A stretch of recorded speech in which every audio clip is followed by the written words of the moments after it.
Assalamualaikum warahmatullahi wabarakatuh. Salam sejahtera untuk kita semua. Teman pemilih, jumpa lagi dalam program Dinamis, Dialog dan Informasi di hari Kamis persembahan KPU Kabupaten Klaten. Episode ke-51 kali ini, Dinamis akan berbicara tentang Pilkada 2024 dengan judul Menggelarakan Pilkada Serentak tahun 2024. Teman pemilih, sebentar lagi kita akan menyongsong pemilihan gubernur dan wakil gubernur Jawa Tengah, pemilihan bupati dan wakil bupati Klaten tahun 2024. Dan kali ini kita akan menggali informasi tentang Pilkada Serentak tahun 2024 bersama Ketua KPU Kabupaten Klaten. Beliau adalah Komisioner KPU periode 2023-2028. Selamat sore Pak Primus. Selamat sore. Baik Pak, ini adalah kali pertama Pak Primus berbincang dalam program Dinamis ini. Nah, mungkin boleh kiranya Bapak menyapa terlebih dahulu teman pemilih yang menyaksikan Dinamis episode kali ini Pak. Halo, selamat sore teman pemilih KPU Kabupaten Klaten. Nah, mungkin Pak Primus ini adalah anggota KPU Klaten untuk periode yang terbaru. Mungkin bisa dikenalkan Pak Primus sebagai ketua, kemudian anggotanya siapa saja. Baik, saya perkenalkan, izin mengenalkan teman-teman saya dan saya sendiri terutama. Saya Primus Supriyono, Ketua KPU Kabupaten Klaten, sekaligus sebagai Ketua Divisi Keuangan Umum dan Logistik. Kemudian ada komisioner yang lain, yaitu David Indrawan sebagai Ketua Divisi Perencanaan Data dan Informasi, Herlis Setiani, Ketua Divisi Teknis Penyelenggaraan, Muhammad Ansori, Ketua Divisi Sosdikbud Parmas dan SDM, serta Samsul Huda, Ketua Divisi Hukum dan Pengawasan. Pak Primus Supriyono sebagai Ketua KPU. Nah, kita akan membahas tentang Pilkada 2024 Pak.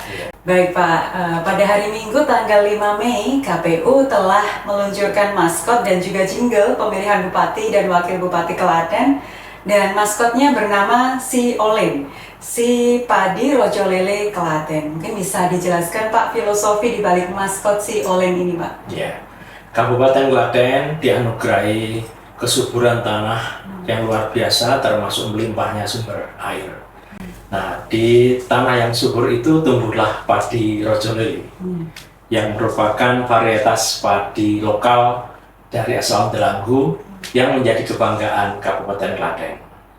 Nah, kita mengangkat tema maskot padi Rojo Lele karena untuk mengingatkan bahwa Indonesia adalah negara agraris, sekaligus Klaten merupakan lumbung padi nasional.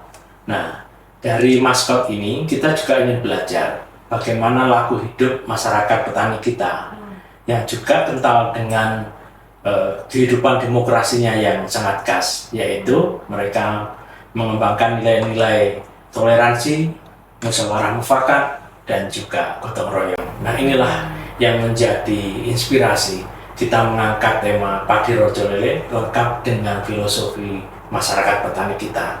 Inilah demokrasi khas Indonesia.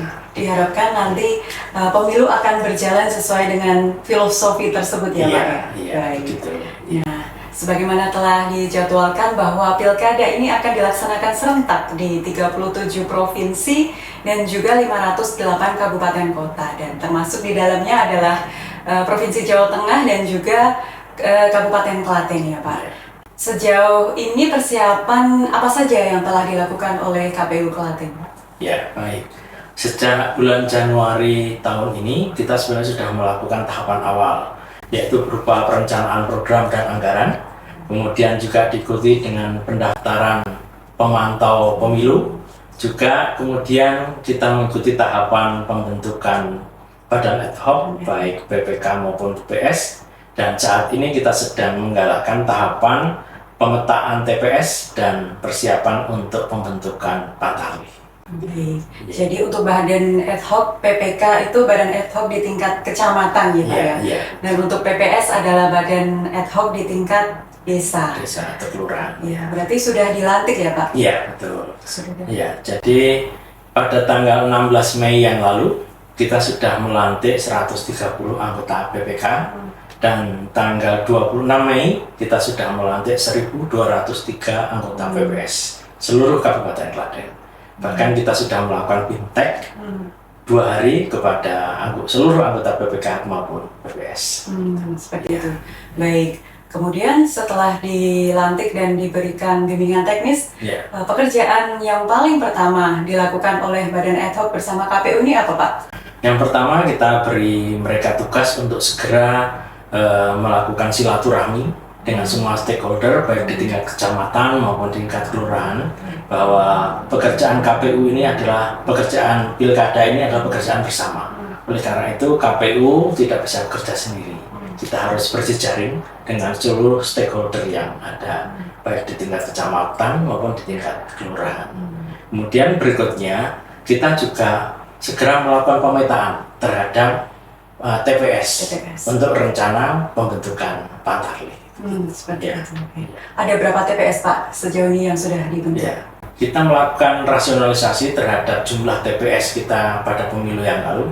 Pada pilkada ini jumlah TPS kita ada 2024, persis seperti tahun di mana kita menyelenggarakan pilkada serentak. Wah, unik sekali ya, Pak. Ternyata bisa jumlahnya persis seperti penyelenggaraan pilkada 2024.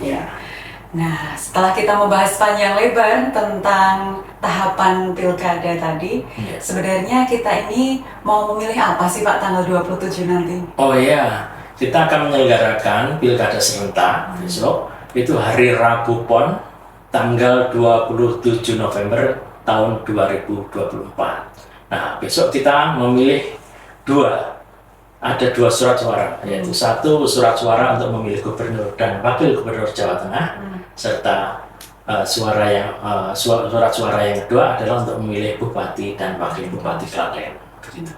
Nah, teman pemilih bisa dicatat ya, pada tanggal 27 November nanti kita akan memilih 2 pemimpin, calon pemimpin, yaitu yang pertama adalah pemilihan gubernur dan wakil gubernur Jawa Tengah, kemudian yang kedua adalah pemilihan bupati dan wakil bupati Klaten tentunya. Nah, terakhir, Pak, apa harapan dan pesan-pesan Pak Primus untuk teman pemilih yang khususnya berada di Kabupaten Klaten ini? Ya, baik. Pada jingle pilkada kita mengingatkan betapa pentingnya suara masyarakat, suara pemilih. Satu suara pun sangat berharga. Oleh karena itu, warga masyarakat Klaten jangan ragu untuk menggunakan hak pilihnya.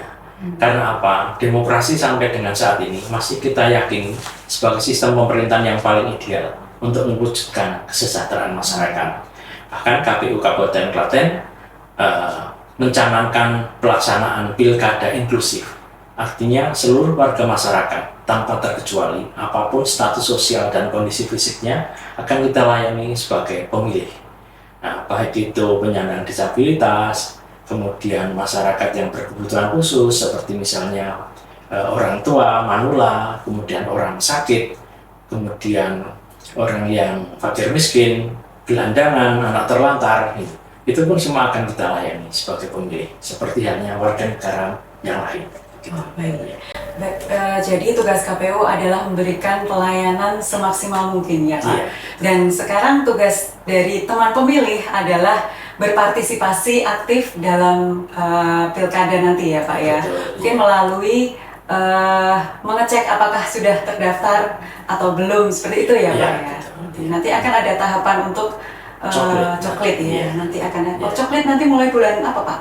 Jadi kita pembentukan Pantarlih ini akan dilakukan pelantikan tanggal 24 Juni. Jadi coklit akan kita lakukan setelah itu. Segera setelah pelantikan akan segera kita lakukan coklit. Nah, baik, mungkin nanti teman pemilih bisa bersiap di rumah masing-masing untuk kedatangan Pantarlih ya, Pak ya. Petugas Pantarlih nanti akan mendata untuk menjadi daftar pemilih untuk daftar pemilih. Ya. Baik Pak Primus, terima kasih telah bergabung bersama kami dalam Dinamis untuk membahas tentang Pilkada 2024 ini. Ya.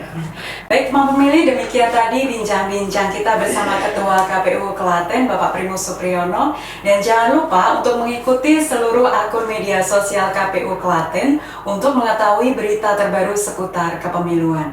Terima kasih dan sampai jumpa di episode selanjutnya. Wassalamualaikum warahmatullahi wabarakatuh.